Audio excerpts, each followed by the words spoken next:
Well, thank you for coming. We have a bunch of people online, everybody here in the yurt. Thanks for being here. This is a special ceremony day. Um, thanks.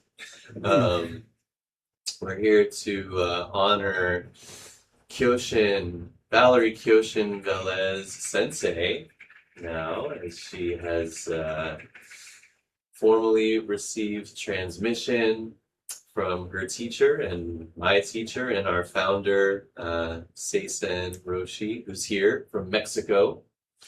Very happy to have her here with us. I'm glad her internet is working. So the actual transmission is more of a private ceremony, but now this is kind of our public announcement, public acknowledgement of passing on the lineage of um, the Buddha's mind, basically, the Buddha's teaching. So we're really proud of Kyoshin, so grateful to have her as part of our Sangha, and I will pass it over to Seisen Roshi.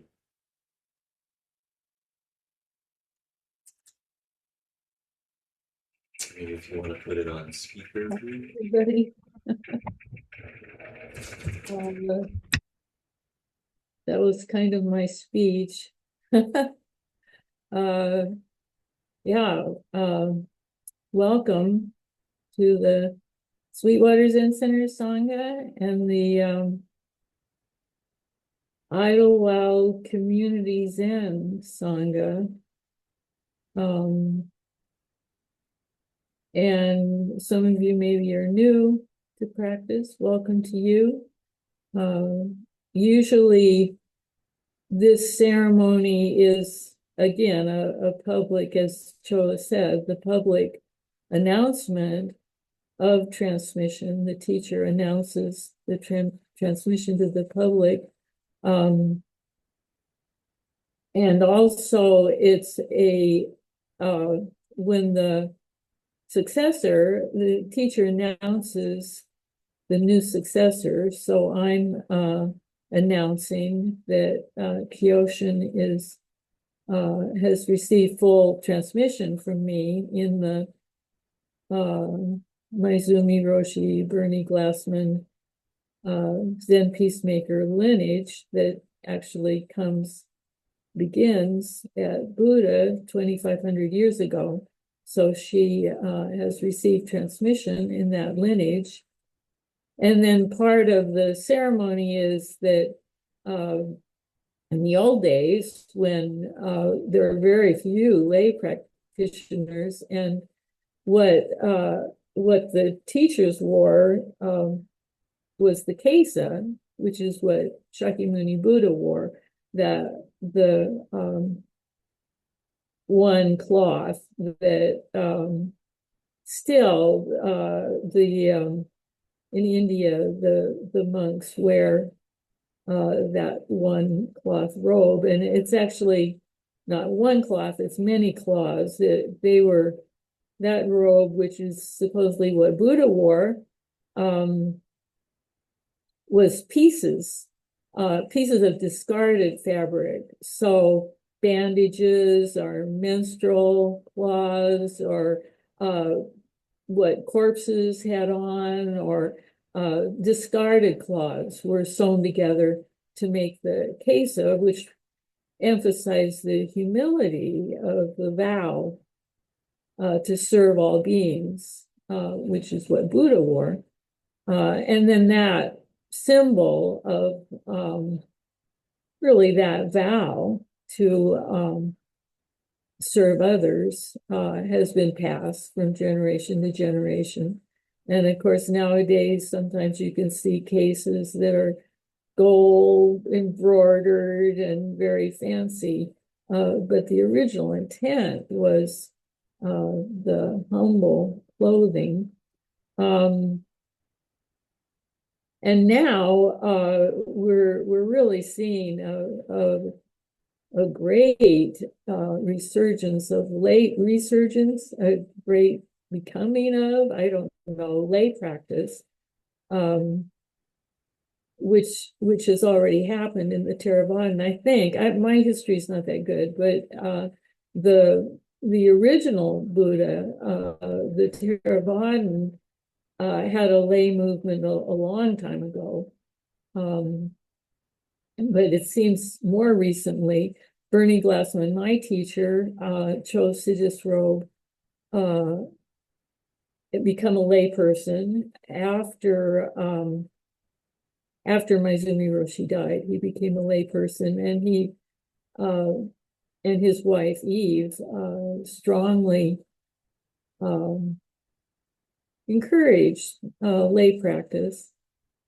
And somehow at Sweetwater Zen Center, also of my successors, 3 now are lay people. And really what it means, I don't know what it means. It's something we're all looking at. What does it mean, priest and lay transmission? But what it kind of means is realizing that householders also have very strong practice aspiration, and can become great teachers. And it traditionally too, Layman Pong, of course, from long ago, great lay practitioner, and then Kori Roshi in our lineage, one of Maizumi Roshi's favorite teachers, very strong lay practitioner, and then Bernie choosing to become one, and now Kyoshin's transmission is as a layperson. So this ceremony, usually the new successor gets a colored kesa, a golden kesa representing the kesa of the Buddha. So we instead represent it with a golden raksu.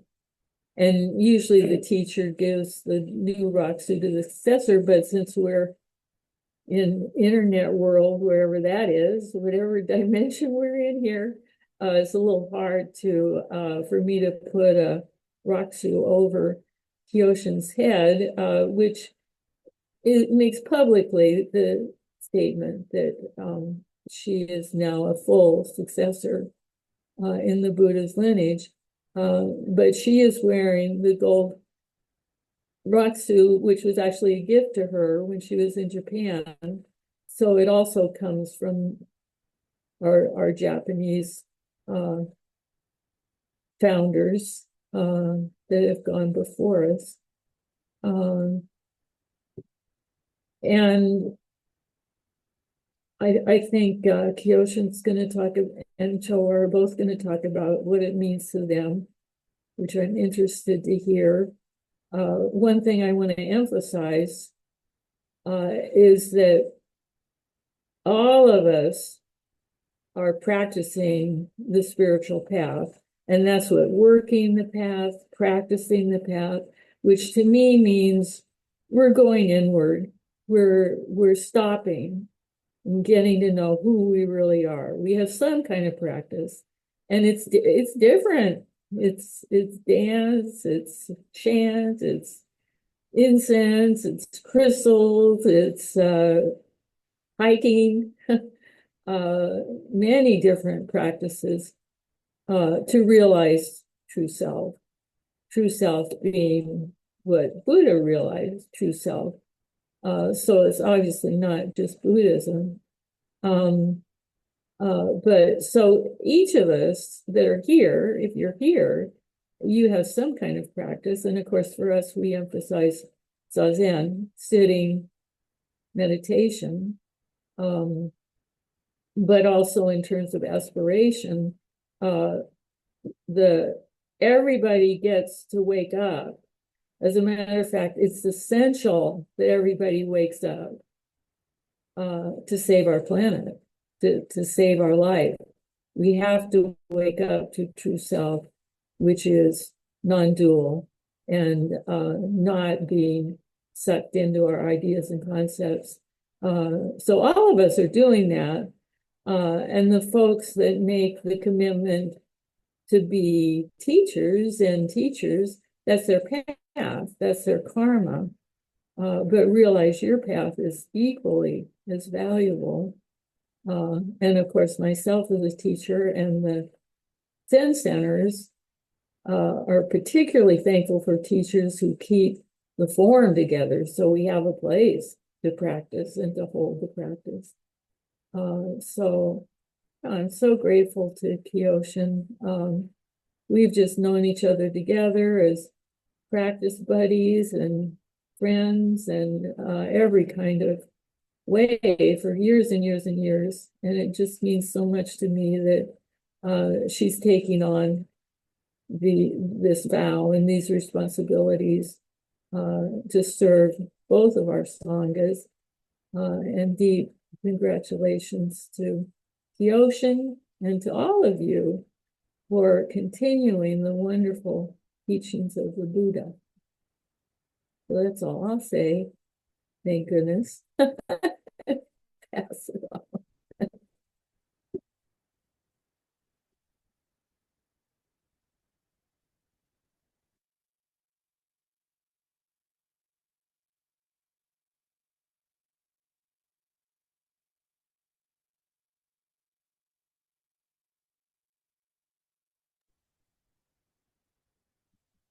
Joy, you want to go first?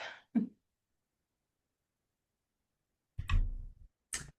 think I already said all I have to say. It's on you, Kyoshin. Well, it just shows that Seisen and I had some mind-to-mind transmission because she stole all the things, a lot of the things I was going to say.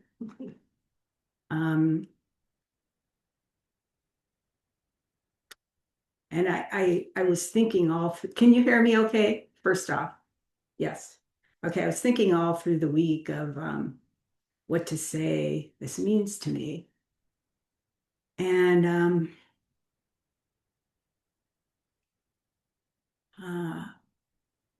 it's not encapsulated in saying any one thing. And I first want to just express so much gratitude for everyone who's here, everyone who's online, and 9 bows to Seisen Roshi for hanging in there with me all this time, and for Showa and everyone at Sweetwater practicing there, and Idlewild Community Zen here.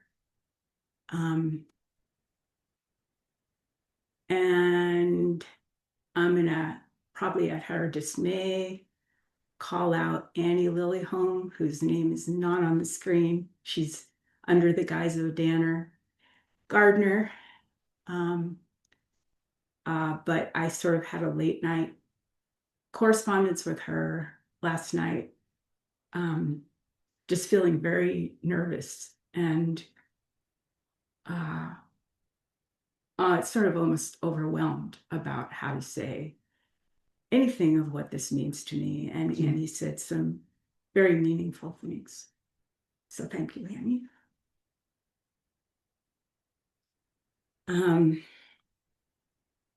So I was, when we were doing Gata Sweet Nectar this morning, it kind of resonates with one of the things that came up in the process that we go through getting ready for the transmission ceremony. That, in a way, again, anything to say seems sort of like off the mark. But what struck me is we're saying my life is not my own, and the commitment to realize that. And it just kind of, when we were sitting this morning, it's like, of course, our life has never been our own. It's always been connected to everything else, and that's what the Buddha wisdom told us and taught us. And So this feeling of somehow one is doing something different by acknowledging that our life is not our own is just the basic wisdom of um, interconnectedness and non-self.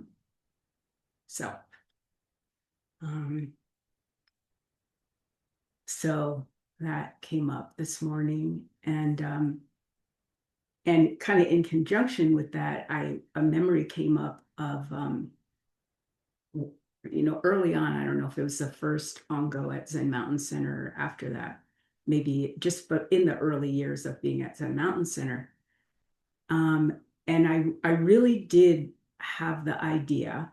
So Sason said about, letting go of all our ideas and concepts. I really did have the idea that certain people there had sort of like this magic fairy dust on them.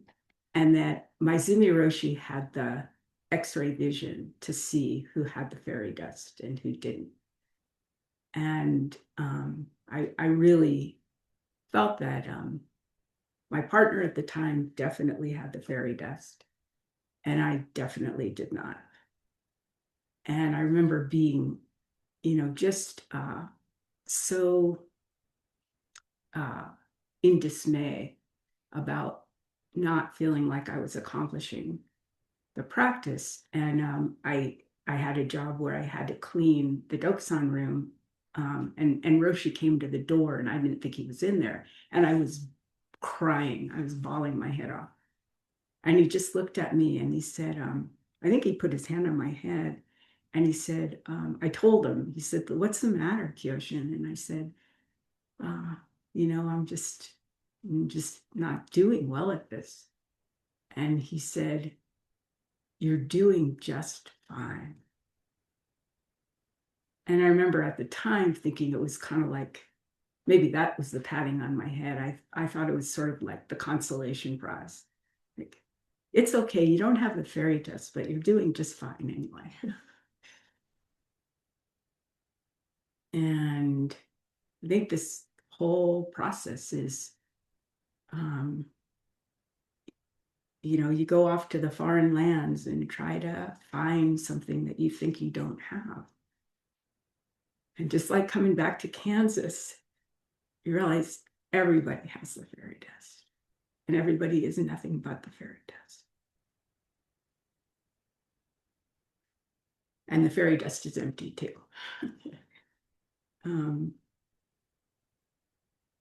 So again, what Sason emphasized in this something she wrote last night and what she said today is the other thing is we think, well, some people who have some kind of position, they're doing the secret higher practice.